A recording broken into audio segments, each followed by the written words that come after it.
Awalnya, itu hanyalah kawat tembaga di dalam kabel yang belum pernah dilelehkan oleh manusia ke dalam tanah. Ketika mendingin dan mengeras lalu dibuka oleh orang lain, ia justru langsung berubah menjadi patung Buddha yang bahkan detail kukunya pun terlihat jelas. Emas, tembaga, kayu, porselen, dan batu adalah bahan yang paling sering digunakan di zaman kuno. Lalu mengapa sekarang justru hanya tembaga yang tersisa? Langsung ke kesimpulan, pembuatan tembaga itu mudah, tidak terbatas oleh lokasi, dan juga cocok untuk produksi massal dalam jumlah besar. Lapisan yang dioleskan pekerja pada cetakan ini disebut agen pelepas cetakan, yang dapat meresap ke dalam celah-celah cetakan dan membentuk lapisan pelindung. Begitu cairan tembaga mengalir ke dalam cetakan, ia akan dengan mudah meluncur di sepanjang rongga bagian dalam, tidak akan menempel maupun menyumbat, terutama setelah dipanaskan dengan api, hasilnya akan menjadi lebih baik lagi. Untuk membuat satu patung Buddha, kira-kira dibutuhkan sebanyak cetakan yang diletakkan di tanah seperti ini, tersebar di mana-mana, sehingga orang lain hampir tidak bisa membedakannya. Jadi, tugas berikutnya bagi para pekerja adalah menyusun cetakan seperti bermain balok susun.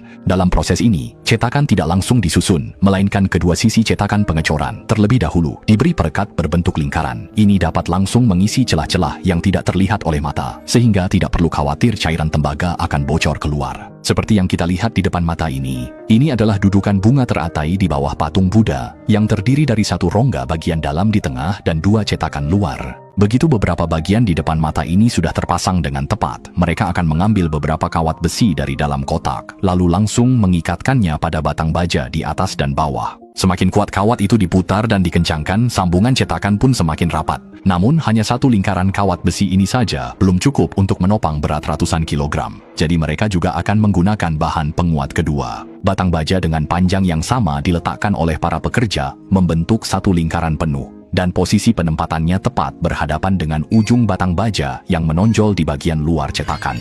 Selama batang baja itu dilas ke atas, maka akan ada satu lapisan perlindungan tambahan. Meskipun metode ini terlihat agak kuno, namun inilah yang mereka lakukan setiap hari selama bertahun-tahun terakhir.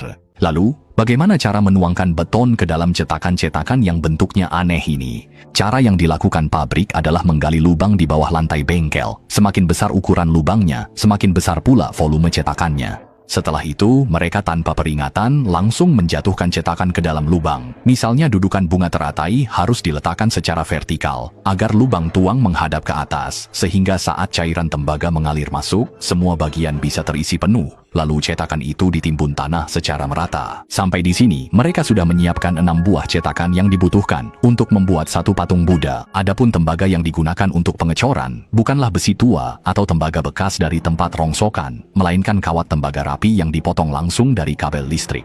Pahlawan tak ditanya asal-usul, begitu pula kabel.